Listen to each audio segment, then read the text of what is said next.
a couple more minutes to come. I've started the recording. Okay. All right. Are you ready? Yes. Welcome, everybody, to Introduction to Video Editing, Mobile Apps, and Beyond. This is where we're giving folks who are real beginners an opportunity to do some simple production. You also need to have people to remember to mute your audio so that we can be able to be heard. So if you have your microphone on, you could please turn it off for now. So this program will be recorded, and as you can see in the chat box, if you open your Zoom chat box, there is a link to the recording. And that will be available probably in the next day or two. So if you want to see this again or know somebody who'd like to see it, please send them there. So my name is Jeff Hino, and I'm the Learning Technology Leader here at OSU, Oregon State University. I'll start my video so you can see who the heck I am. And I work with a lot of video over the years, and it's always nice to get away from the administrative stuff to look at video. So, Susie, over to you. Yeah, my name is Susie Hutton. I'm also hosting this webinar today. I work over in Colorado State University Extension. I am a video production assistant over there. And me and Jeff are going to talk today about a couple video editing techniques that a very basic user could use. And also some tips on capturing video if this is your first time making a movie. So those are kind of the basic things that we're going to get into today. We'll show you a couple different platforms that you can use, and maybe at the end you'll have a good idea about which one will work best for you. That's kind of our goal for the end of the day, is to get you comfortable with video editing and make you feel like you could do it. So. And we are targeting the real beginner here. So yes. If you're coming in with a lot of skills and knowledge, please feel free to give us some tips as well to pass on. But this really is designed for those who haven't done anything quite like this before. Right. Got video on their phones or other devices and want to know how to make them into stories. Right. So do one last little comment to our visitors. You can use the chat box to put your questions in there. We'll be monitoring the chat box for your questions. We'll try to answer those at the end of each of the sort of segments that we're doing. And then hopefully we'll get to the end and have some time for just open discussion and sharing. Okay, Susie, take it away. Okay, so 1 second. Oh, whoops. All right, so let's just go over the agenda for today. We're going to talk about some basic editing techniques that a beginner could use again, and some strategies that'll help you get started in your first project. Then we're going to just hit the highlights of what helps you capture great video for your project. Working with high quality video is going to make your editing much easier, so we wanted to cover a little bit about that. Really, that could be its own webinar, but we're just going to hit the highlights today. Then we're going to talk about iMovie and editing on a mobile device. Jeff has made a recording for that to kind of show you how to use iMovie on something like an iPad or an iPhone. Then I'm going to do a live demonstration. Oh, excuse me, sorry. I'm going to show you a little bit about Windows Moviemaker, not too much, and then do a live demonstration of how to do some basic edits in Premiere Pro. And after that, we're going to talk about the differences between each of the programs that we've talked about today to maybe kind of line it out what might be best for you as a beginner and where your comfort level is. So.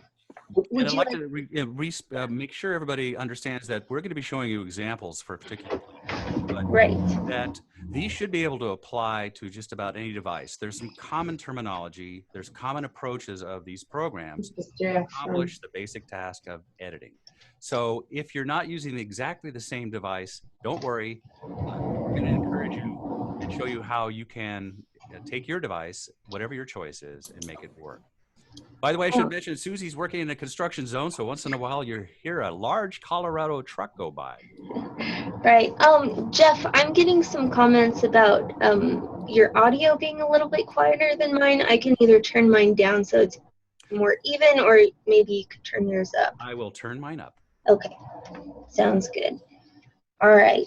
So I'm just going to keep moving forward while you're doing that. How's that? I think I'm blasted. Wow, that's great. Okay, we're here. All right. So I'm going to now get into the basics of video editing for a beginner. My suggestions are that really video editing feels a lot like writing for the first time. And with that in mind, it really helps if you pick a topic that you know well, something that you're already familiar with, so that the learning curve of the technology is not as hard as it might have been if you're doing something that's completely foreign to you. The next thing is just keep it short. This is your first video. It doesn't really need to be a big cinematic performance, and so just anything under than 2 minutes is a really good length for something that's just going to go up on the web, or something that's a promotional video for your office. And then the other thing is, well, just have fun with it. Don't be afraid to explore and try new things if you want to, but still keeping it simple. Yeah, I would say too, to add to Susie's comments, is that first program you work with, pick something that you have a passion for, some topic that you really enjoy, because it might have some a bearing on your ability to sort of stick it out, because you're going to have an investment, an emotional investment in making it work. Also, remember that this first time through, making an edited video might not be all that successful, but you'll learn a lot. So we want to encourage you to play with this particular technology, whatever tool you choose, whether it's ones we show or another one. That's how I learned the best. I don't know about you, Susie. I just start playing around with stuff. You really can't break it. So, all right, onward. Oh, you're muted, Susie. Kidding. There you go. Okay, sorry. So I was just saying that the internet is your friend. I go to YouTube all the time to figure out something that I need, if it's just a very specific thing. Sometimes you get some junk videos, but for the most part, people are very willing to help you online. And so if there's just something very specific that you need, that's a really great tool, is the internet. So with that, I think we're ready to move on. Sure. Yeah.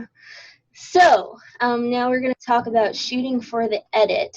I want to say again and stress that having high quality footage to work with will make your life so much easier. I cannot say that enough. Just as a beginning editor, you're not going to have the tools to really make big fixes. So again, shoot for the edit. And the way that you're going to do that is we're going to use a tripod. That's going to really stabilize your footage. Shaky footage is like a telltale sign of a low quality video. And so anything you can do to eliminate that, and a tripod will eliminate most, if not all of it. Actually, let's just say it'll eliminate all of it for sure. And then you want to shoot in landscape mode. If you're using something like a phone, you don't want to make it look like you're using a selfie, or you don't want to make it look like you're taking a selfie. You want to hold it horizontally, so that you're getting a good wide like that screen. Yes. Not like that. And then also make sure that you're being active in your shoot. I see a lot of people on their first shoot just putting the camera in one spot, leaving it there for an hour, and then it's very difficult for them to capture or to create a dynamic video with just that one angle. So move the camera around, experiment, get some different kinds of shots. Jeff will talk about those more in a bit. And yeah, that's what I would say. I'll just move on. So I'm going to mention, if you go back to that previous slide, there we go. Yes. Is that often beginners tend to take too much footage as if the camera was attached to their head. They're looking around at everything that's out there in the scene, thinking that somehow is going to capture it. And what we want to do is get you to think about the fact that when you're using a camera, the way I think about it is it's about equivalent to trying to see the world through a toilet paper tube. And so you have to be very careful what you're showing people, because it's not the world around us. It's a very small little piece of it. So where you choose to point that toilet paper tube is really important. So you want to make choices that are conscious choices about what you show, not just move it around because you want to sort of paint the scene. It'll be very distracting and difficult to watch. And I'm sure everybody's seen that on YouTube. So we want you to, again, think for having a reason for what you're doing with your camera, because it makes a big difference when you start to edit, because you'll have the kind of material that actually helps you craft an effective digital story, visual story. So if you're going to do a pan, if, for example, you have a scene that's got several things in it and you want to show them, think about it in advance, again, about what your story is. So if you're going to be panning from point A to point B, then know where point A is, hold your camera there for a moment on the topic, and then slowly pan to the related topic, point B, and stop and let it sit there. So in other words, you have to be thinking of the story. Why is A related to B? Same thing if you start doing zooming, which is fortunately difficult to do with smartphones, because zooming can be really distracting. If you do have a zoom lens on your dedicated digital video camera, use it the same way. Think, why am I zooming, and what's the purpose for my story? Because when I edit this, it has to make visual sense. So it's all about visual stuff, right, Susie? Yes, that is absolutely correct. And especially with Zooms, I feel like I know that when I started, I wanted to put in a lot of Zooms, and they were just too fast, and they didn't make sense, and they can actually be very nauseating if they're overdone or done wrong. So that's just one thing. If you don't feel comfortable with panning or zooming, then just leave it out. That's totally fine too, for your first project. So let's get on to this topic of B-roll, because that's really important. So Susie, tell us, you say get more B-roll. B-roll, what the heck is B-roll? Okay, so really, B-roll comes from, there's two terms, A-roll and B-roll. We don't talk about A-roll really, except for when we're trying to explain to somebody new what B-roll is. So what I like to say is that A-roll is the telling part of your story. It's what you could not leave the shoot without. If you were going to do a shoot on a rancher and you wanted to show his property and get some dialogue from him, an interview that you got of the rancher, that's your A-roll. It wouldn't be about the rancher without that. And so then B-roll is what we would call anything that supplements that. That's the show part of your story. So when you see him working out in the fields with his cattle, or maybe he's preg checking, or maybe he's doing an AI insertion, then that all of those things kind of show his day-to-day life, but the interview would be him telling you. That's your A-roll. So that's kind of the difference. So in other words, when you're interviewing somebody, Susie, can I just listen to him blab on and on and on and be entertained? Well, I mean, he better be pretty freaking entertaining. But mainly not. I get very tired of looking at somebody's face just all the time for a long period of time. So anything that shows that, it can also give a lot more information about what his life is like, and really give you a better picture than what he could explain to you as well. So B-roll is very important. I try to collect as much B-roll as I can when I'm on a shoot. I never feel like I collect enough. So if that just kind of gives you any kind of idea of how important B-roll can be. The other thing we want to mention is that when you're doing those interviews, very few people, unless they're professional speech makers, are going to be able to tie all their thoughts together in a bundle that works from the start to the end. There's going to be stuff that isn't useful, or they hiccup, or a train goes by. Stuff happens in the middle of the interview. Or you want to be able to edit your interview to make the story short, compact, and to the point. So what would happen, Susie, if I just have the guy talking about this and then cut to the other part of his sentence where in between he burped or something? Can I just do that? Well, I mean, you could, but it's going to look like your DVD skipped a frame or something like that. Your audience is going to get very confused and probably annoyed with you. And as an editor, I think our goal is to kind of disappear. Your audience shouldn't know that it was edited. It should have a very seamless feel when you're done. And so what a B-roll clip can do is really cover up any skips or jumps in your audio when you go to condense it down, and really give it a much more natural flow to your video, I guess. Yeah, it's really important, and when you're interviewing people, is to listen to what they're talking about, especially if you're doing this kind of off the fly. Maybe you showed up someplace and there's an opportunity to interview somebody who's an expert in something. You may not have had a chance to plan a lot of stuff. So as you're interviewing them, listen for what they're talking about. It's kind of having to multitask. And if they mention some kind of reference that has appropriate B-roll, then make a mental note that I should capture that. For example, if the person's talking about, yeah, my new tractor with this device connected to the satellite has this cool transponder that allows the tractor to know something about the state of my soil, then you make a mental note. I should get a picture. I should get some footage of that tractor and of that transponder, because that's going to help you tell the story visually. So listen to your interviews and then go back and try to find as much as you can. Like Susie says, you can't have enough. Totally agree with that. So, do you want to? Yeah, let's tell them about the U.S. Army method. Sure. Okay, I'm going from an old Army brat side of me that there are some ways you can be a little bit methodical about making sure you get enough B-roll. And one simple technique was developed by the U.S. Army. I think it was in World War II, when they were training a lot of cinematographers to capture footage, and they had to tell them how to get good B-roll so that they could create visual stories.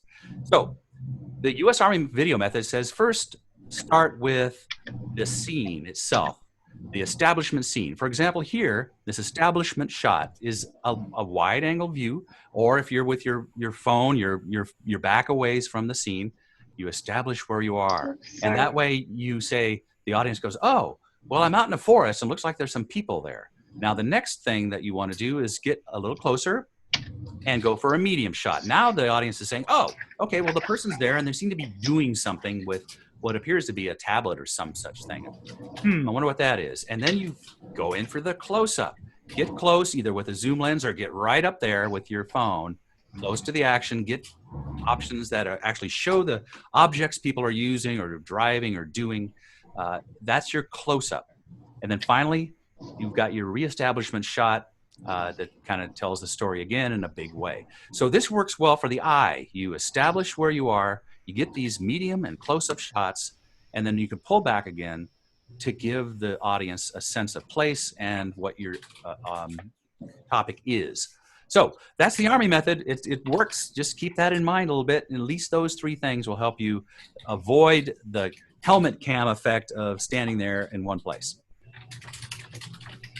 Okay. Awesome. Well, maybe I'll go back for a sec and just ask, is everyone feeling okay with that, or are there any questions right now about about the Army shot? Well, I do see a comment from Dennis. He just reminds us that if we mentioned it, that effect of when you're doing an interview and you cut in between to get rid of a burp or a problem, what you have, that disconcerting place where the person jumps, is called a jump cut. Right. So that's a word that you can sound like a video professional when you say that now. Agree. Okay, so let's go ahead and go here to editing on iMovie. So what I'm going to do is switch over to a movie screen. And what I'm going to be doing is showing you a short movie on using the iPad as a way of editing using a program called iMovie. And iMovie is a very elegant and simple editing program for the iOS. Now, again, we can't show you all the different phones and stuff, but I think you'll get the idea here. And usually all this stuff transfers over to other platforms and other mobile device editing programs. So what I'm going to do is I'm going to show you this video that's kind of a quick tour. And please make note if you have any questions, please pop them in the chat box, and then I'll try to answer them at the end. So I'm going to pull this up.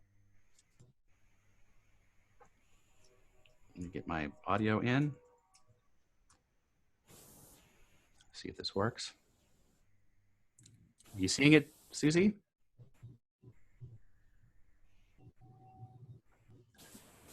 Susie, are you seeing it?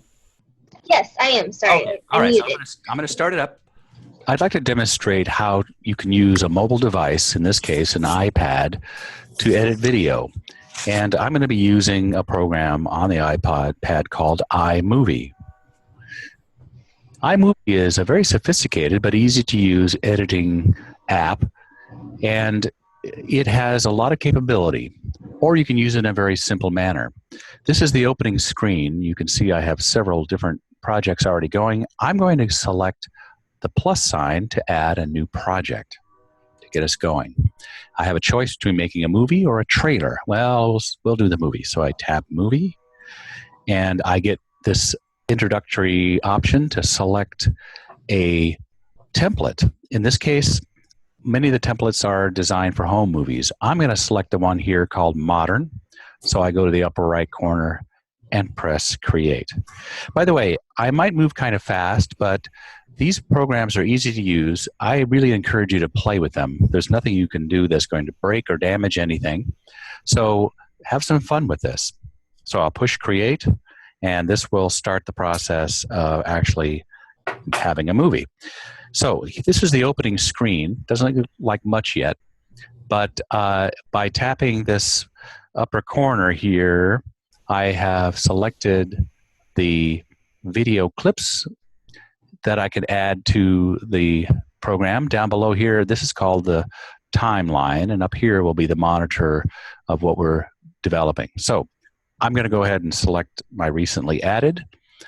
I'm going to be producing a short video, very short, introducing the concept of 3D printing.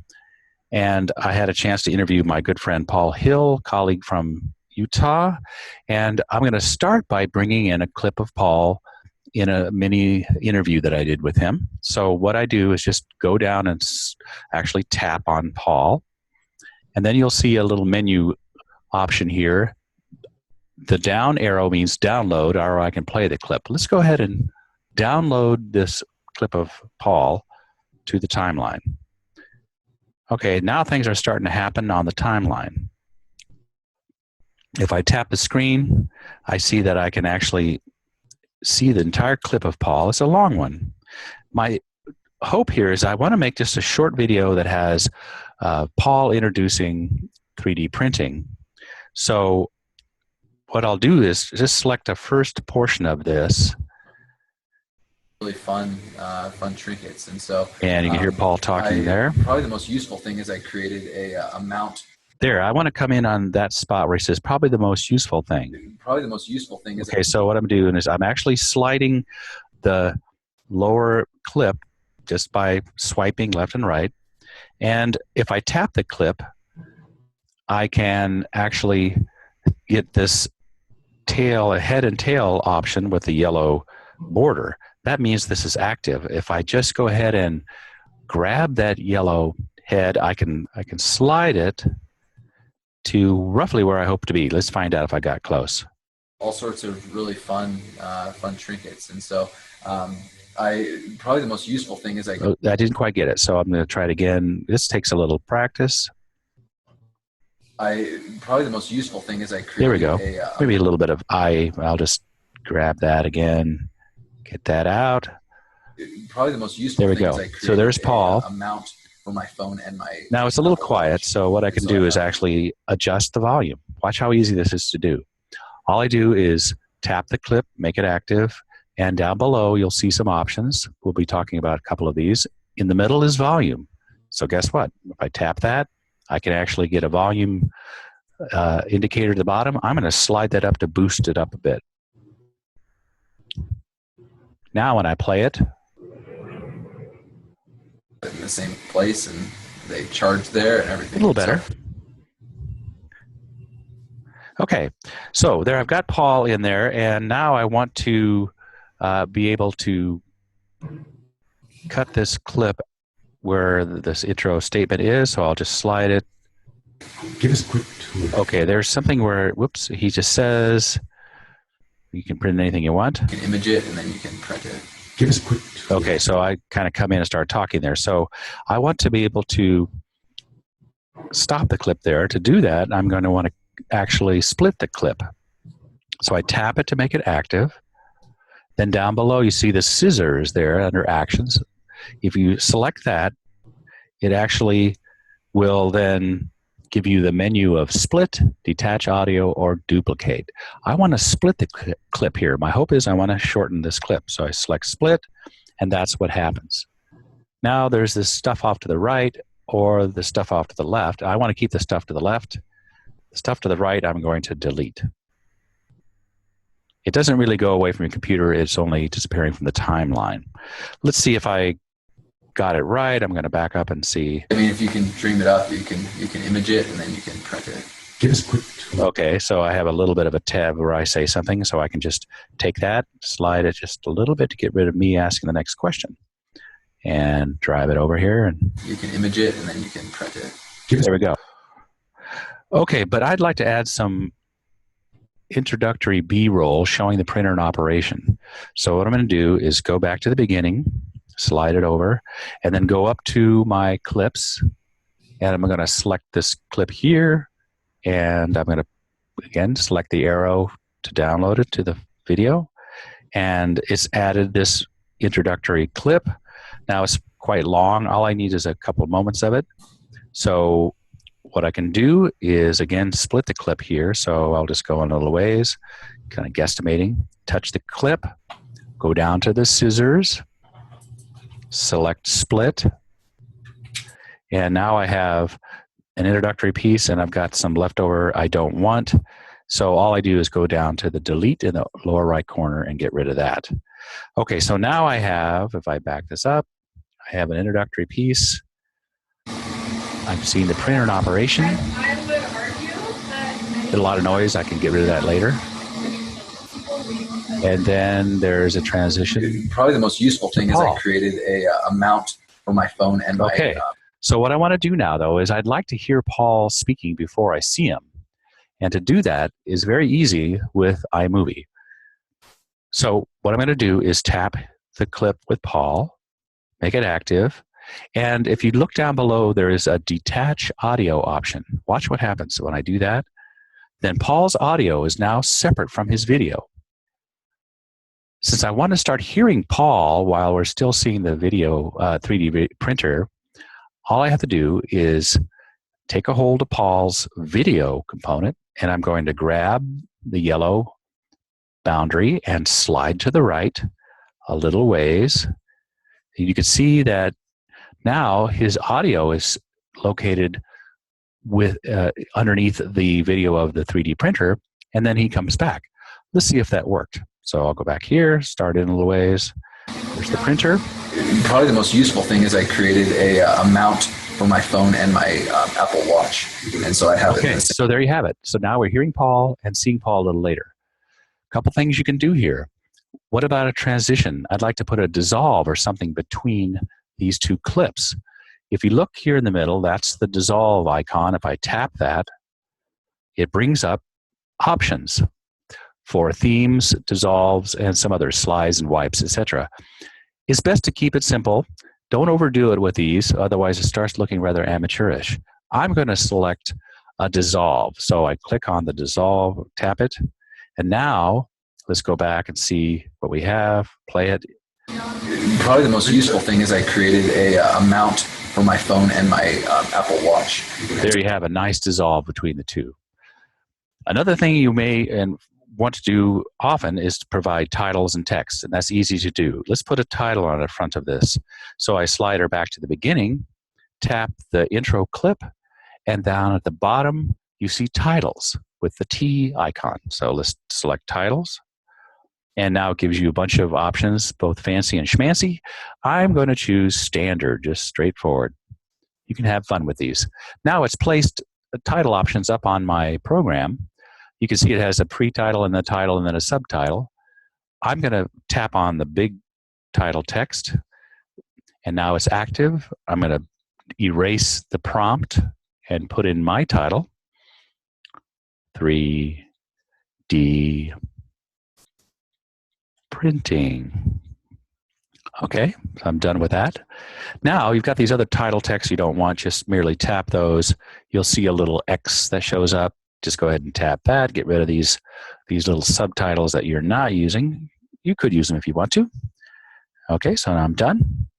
All right, so now I have my program, and if I want to take a look at it, you can see how the title works. There it is. I would argue that many of our All right. Probably the most useful thing is I created a mount. Okay, so I can adjust the volume on this easily by using that to get rid of that talking in the background. You can even add music and that kind of thing very easily using the iPad iMovie options.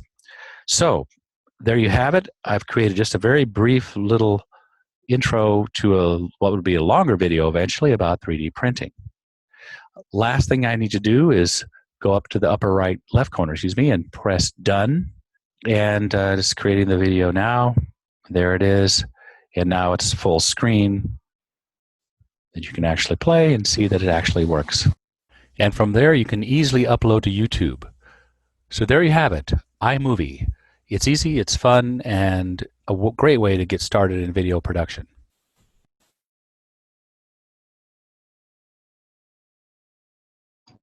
There you got it. A quick overview of the iMovie. Again, these options are really the kind of thing that will show up on many other platforms. The key idea is making decisions about where to cut clips, split them, shorten or shorten them so that you can put them together into a story. And iMovie makes that pretty easy, really.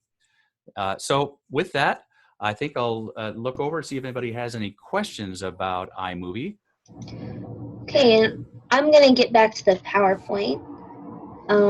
Yeah, if you have a question, type it in the chat box. I do see some questions coming in. That is, is there just one audio track per clip, or could you delete voice and keep the printer noise in that clip? Well, in any one clip, there's only the audio that came in when you shot the video. So each video clip will have associated with one audio. So you can't really do much about the audio that comes in with the video clip except to lower the volume up and down. So if there was talking in the background, but you wanted to hear just the machine, you can't really get rid of the talking because it's all in the same audio track. So the short answer is you kind of have to be careful of your background noise, but you can adjust the volume in iMovie. Another question was, how do you get high quality audio with a cell phone? Good question.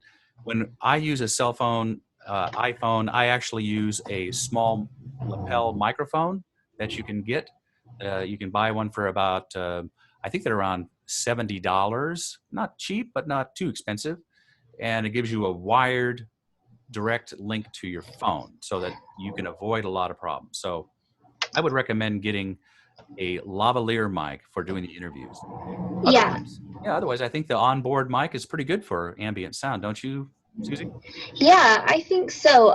Well, one thing I would say about whenever you're capturing audio, the big thing about it is just to make sure that your mic is close enough to the source of your sound in order to capture it. So if you're doing something like a voiceover and you wanted to do it on a lapel and record it into your phone, like somewhere around 6 inches away is a good place for your mic to be. And you can capture really good audio on your phone. So okay. Yeah, we better move on here. Sorry. Okay, just to make sure. Yeah. And we'll come back to some of these questions here, but we do need to get to finish this one up. And that is, again, there are some other editing options for mobile devices. Here are several that are for the iOS. I've used Real Director as well. I have not used Pinnacle Studio. And for the Android, which neither Susie nor I have really played with, these are ones that our research show kind of percolate to the top of of easy-to-use editing apps for the Android platform. They're going to do much the same thing. They're going to let you grab clips and put them on timelines and manipulate the audio and manipulate where you cut and manipulate transitions and text. So they all basically do that. Right. Okay. And then, sorry.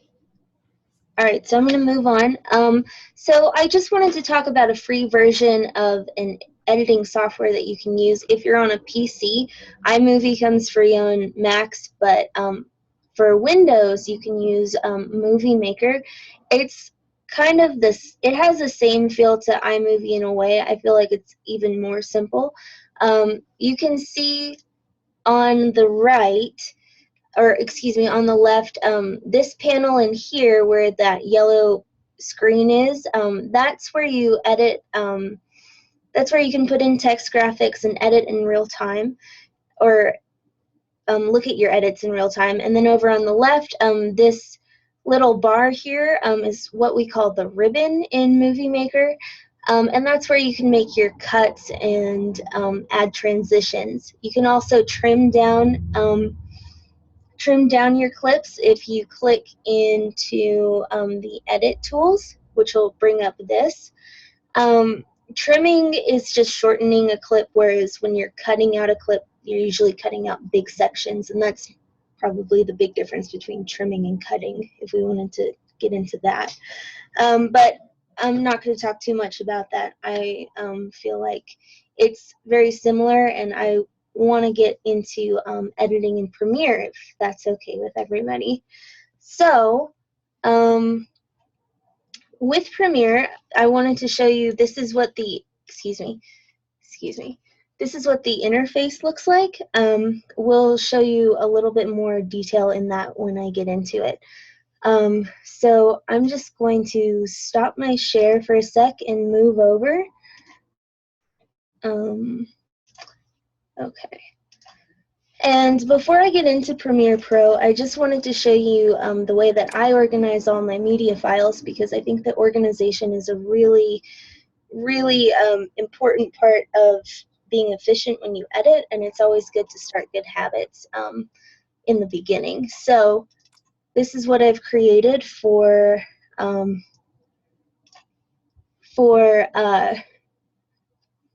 this project.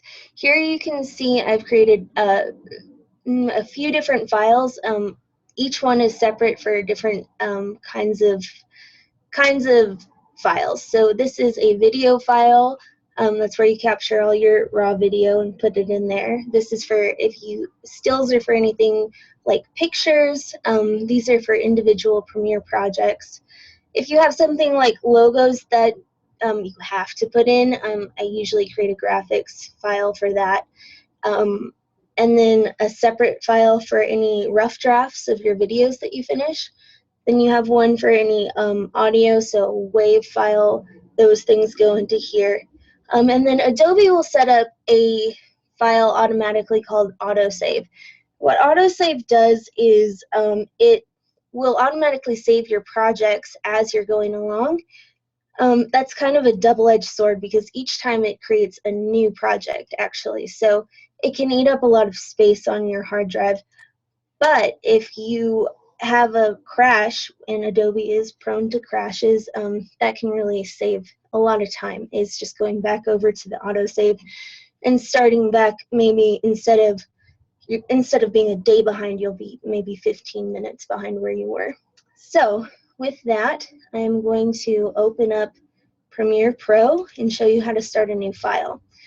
So you just click this little Premiere Pro button down at the top, and I just want to make sure everybody can see Premiere Pro. Okay. Okay, so this is what's called the welcome panel. Usually in Premiere, once you've started it, exit out, it will create a shortcut so that you can just open it up and get to your different projects. But for today, we're going to create a new project.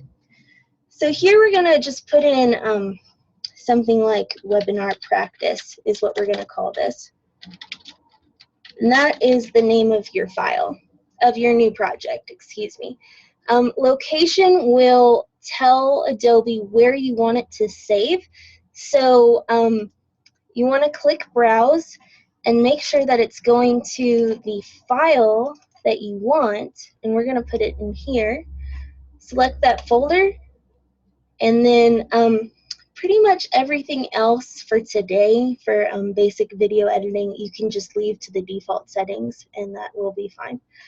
So click OK, and that opens up Premiere, and we're just going to do a quick tour of the interface real fast. So right here, this what I have highlighted here is called the project panel. This is where you're going to import all of your raw footage and files into. Once you have that raw footage, you're going to bring it into the source panel, which is this middle top panel here. This is where we do all of our rough cuts, and we're not too worried about getting precise edits at this point. We're just getting clips that we can cut into a workable size, and then we're going to bring it into this big panel in here called the timeline, or the sequence panel. This is where we do all of the rearranging and where we put a logical sequence for our video together. Over here, we're going to look at the program panel.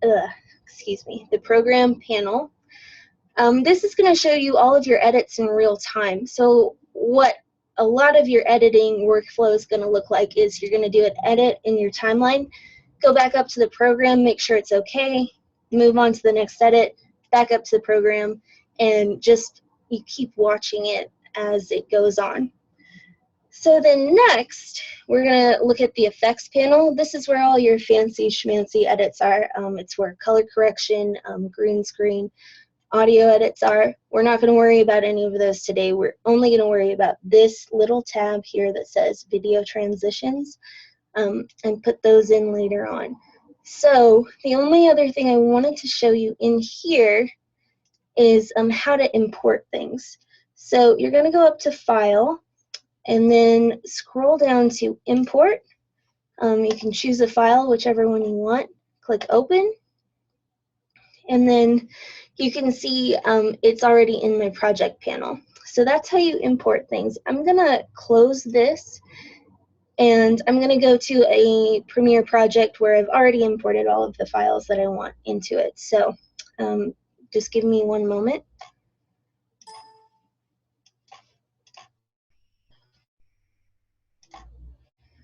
Okay. Susie, be sure you select audio playback from your computer so we can hear the audio from your clips. Okay, yes, thank you for reminding me. Okay, so shares.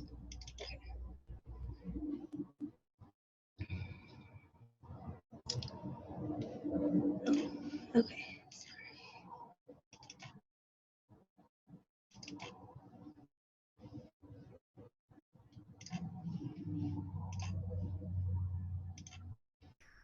Okay, so can everybody see this? They're like Mexican egg rolls. Yes, it's coming through. Okay, good. All right, so this is something that I set up for today.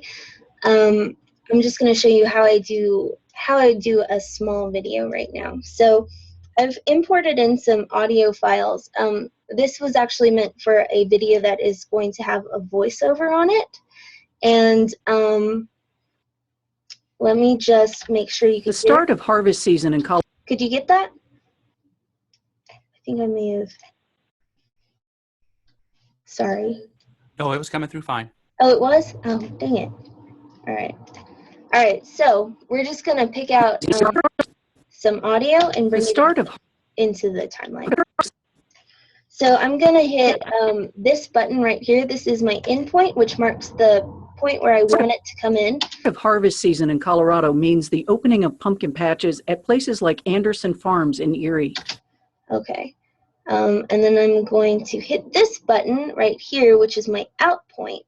And now you can see I don't have any tracks yet. So what I can do is I can either pull this in, just drag and drop, or I can go up to File and say New Sequence. And we're going to name this sequence Pumpkin Webinar. Okay. So now we've done that. And we're going to pull it in. Pull it in a second.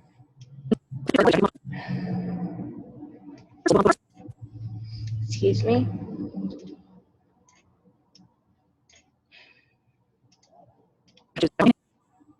All right. It's not going. Okay. So there it goes. All right. So now it's really tiny. So I'm going to pull in with this little bar so that I can see closer in on my timeline. I'm going to pull in a couple more clips so that we have a little bit more to work with. One of the You Pick pumpkin farms or farm stands. Choose pumpkins that Okay. And I think I'm going to cut it right where it says choose pumpkin. farm stands. So what I'm going to do, I can either do a rolling edit like this, which will cut it, or I can go over to, or I can use this tools panel and use my cutting tool and cut it like this. So whatever works better for you. Now I'm going to highlight this clip that I don't want and hit the backspace key, which is going to delete it. Then I'm going to right click and hit ripple delete, which brings it all together again. And keep Choose pumpkins that are unbruised, have sturdy stems, and are without mold. Okay, so I think I'm just going to cut it all the way to there to save some time. So thinking about what Jeff said about an establishing shot, I'm going to put in something that looks like you can really see a lot of different pumpkins in there. So I'm just going to click over here in my project panel and then bring it over here and then into the source panel. And again, I'm going to use my in and out points. You can hear the country music going. And that looks pretty good. So I'm just going to cut that, choose an out point, and then bring it over here. And you can see that I have a lot of different tracks in here, unlike Jeff, who only had one. And so this is just, it's nothing to be scared of. It's just something that, in my mind, makes editing a little bit easier, actually, because I have more space to move around. So I want to get rid of that audio that I picked up in that shot. So the way I'm going to do that is hit this clip, and then go to unlink. That's going to separate the audio away from that clip, and then I'm just, while it's still selected, hit delete, and it's going to go away. So now I'm just going to bring in a couple more clips that I think will work. And then maybe this. Again, here's where you think visually when you listen to what the person is saying. Try to Right. find shots that really help tell the story. Right. So let me just go through and listen. Of harvest season in Colorado means the opening of pumpkin patches at places like Anderson Farms in Erie. Choose pumpkins that are unbruised, have sturdy stems, and are without mold. Okay. The start of So I think I'm going to shorten that clip a little bit over and maybe grab a little bit more audio. harvest, patches open to the public, filled with pumpkins of many pumpkins, especially the pie or sweet of these ripe pumpkins. Many of these ripe pumpkins, especially the pie or sweet varieties, are great for making your own cooked pumpkin for use in recipes. So I like that audio because I really wanted to use, I think it really shows the uses of all the different things you can use pumpkins for. So I'm just going to bring that in. And then, okay, go back over to this one because that's the clip I wanted to use for that. Action. And we're going to go to pick up the ladle. Sweet potato soup. Yes. Put it in. And that's a good clip to end it at. And so we'll just bring it in. And so I feel like I've got a pretty good amount of clips right now. So we'll patches at I'm going to watch it over in the program panel to see what it looks like. Anderson Oops, excuse me. pumpkin patches at places like Anderson Farms in Erie. Choose pumpkins that are unbruised, have sturdy stems, and are without mold. So I should probably move this over a little bit just so that that pumpkin patch video stays on while she's talking about choosing pumpkins. And then Pumpkins, especially the pie or sweet varieties, are great for making your okay, so that looks good. So I'm going to get rid of those audio pieces again by going to unlink, and then I'm just going to select these and delete it. And so go back down. of pumpkin patches at places like Anderson Farms in Erie. I'll just pull this over so that it connects. Choose pumpkins that are unbruised, have sturdy stems, and are without mold. Pumpkins, especially the Okay, and then probably extend this audio clip out a little bit.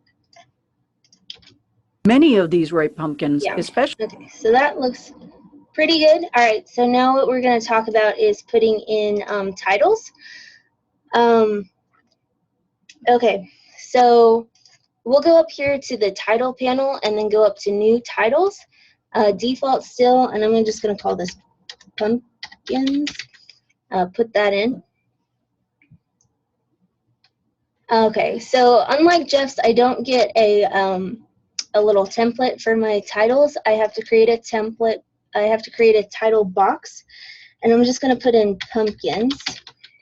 I can make it whatever size I want. I can put in a shadow over it if I want to, and I'm also going to rearrange it so that it is right on this box. That box is called the text safe box. It's going to help you keep any text that you have in a safe place in case you export it out to a DVD. It doesn't get cut off at the very bottom. So with that, now we're going to put in some video transitions.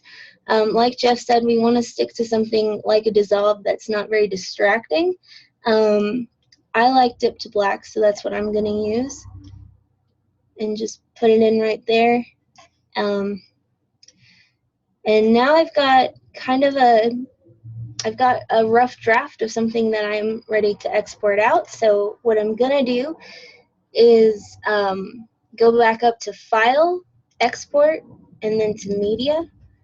And then from there, kind of like when we were setting it up, I want to make sure that it's going to a place that works well for me. So we're going to send it to my drafts file, and then click OK. It's putting it as an AVI, but I like using Windows Media for what I do. I think it works the best. And we're going to set that to HD 1080 29.97. Make sure that video and audio are both have a check mark, and then I can watch up here, and so then I'm just going to hit export. And now it's exporting, and I'll have a draft that I can watch and send out to clients if I want to make any more edits. So you can see that it exports pretty fast. And then we can. So Susie, we're probably running out of time here. So the idea, though, that you've shown is that this is a very sophisticated program, but you can use it in a simple way. And, right. You know, if you kind of stay away from getting too complicated, you can use the simple commands you've shown to do much like we've said with the other sort of easier apps. Right. Yeah. So what other things should we mention before we wrap up? Because we do have a few questions and we're running close to the end time. Let's see. You want to talk about choosing a program. Right. So, so for me, Premiere Pro, I like it a lot. I think there's a lot of advantages to it. One of the big ones is that you can use it either on a Mac or a PC. You can create professional quality videos, but it is also friendly for a beginner. It's also very dynamic, and there's a lot of choices within it. It is prone to crashing, and so that is definitely a negative side of that. So And those it's of you who also, are using a Mac, I'm going to jump in here because we want to Sure. wrap up, is Sorry. that in addition to iMovie, which is a sort of introduction, although it can be used fairly sophisticated way, is there's also Final Cut Pro 10, which is similar in some respects to Premiere Pro. So if you want to jump into something a little bit more robust, well, far more robust, take a look at Final Cut Pro. And then on the Windows Movie Maker, you did see a brief introduction to that. Again, a good place to start. So with that, I think we're about ready to pick up on questions, and I think we have some in the chat box. So, do any of the added on lenses work for smartphones? And that came in from Sorry So Late. And yes, I've used those to a limited degree. The tough part about them is keeping them attached to your camera.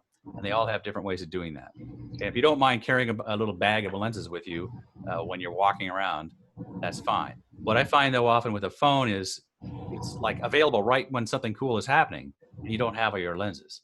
Right. And I would also say with the lenses, a lot of them are made for a specific kind of shot. And so it can be kind of, I guess, annoying in your workflow when you're out in the field to keep switching between the lenses to go back and forth when you find a shot that's going to work for a lens that you don't have on right at that point. So, I mean, you can certainly use lenses, and if you feel comfortable with that, that's fine. But I would probably stay away from that for your first one. Another question came in about lenses, tripods for smartphones. And there are a number of those out there. There's kinds that have little tiny legs that can sit on a tabletop. But one thing that you can do is actually if you go ahead and let me open the screen to me, Susie. Exit. Sure. I could show you a little neat trick that you can use. If I can get myself on here. I can see you. Okay. You can actually use these paper clips and put them on your phone right at the bottom like this. Just two of these large paper clips, just like that. And then you can just set your phone right on top of a table or a box or anything else, and you've got an instant tripod with paper clips. So use your imagination. But that's an important thing to do is have your camera still. Yeah. One thing I want to mention too about tripods and smartphones is if you go get a tripod and you're not making it with paper clips, you will probably need a mount to go with it, which is just an attachment that goes onto your phone or your iPad so that it will actually insert and stay in the tripod. Cameras have a little screw in most of the time, but for an iPad, for an iPad or an iPhone, you need a mount. So. Another question came in, what are the pros and cons of using Final Cut Pro versus Premiere? They started a big battle between the two. And we're going to take that on in another episode of this, where we're going to bring in some champions of both to sort of slug it out and show some cool things you can do with both. So it's interesting. And the thing to think about is the cost of these programs can be sometimes prohibitive if you're just starting. So you want to start simple and accessible and have a chance to play with this stuff. So if you look in the chat box, there's some other nice remarks there. People have put links into some tripods. Thanks for that, Victor. And what we're going to do is wrap up here. If you have any last minute questions, please feel free to put them in the chat box. We can hang around here for a moment or two, but we want to say thank you so much for spending an hour with us in this exciting area of getting involved with video editing. And you're muted there. So I'm gonna lip sync for Susie as she's muted. So I just wanted to say one thing, that there is a link down at our PowerPoint to a video production manual that we put together. It's a little bit more extensive and goes over things like pre-production and also more tips on shooting in the field, besides also video editing. So if you're interested in that, it is down here at the bottom. And we also have it on our website up at CSU. So that's all I had to say. So thank you so much for everyone who showed up. I hope this was really helpful. If you want to contact either me or Jeff, feel free. That information is also on the PowerPoint. So yeah. Thanks, everybody. Have fun with this.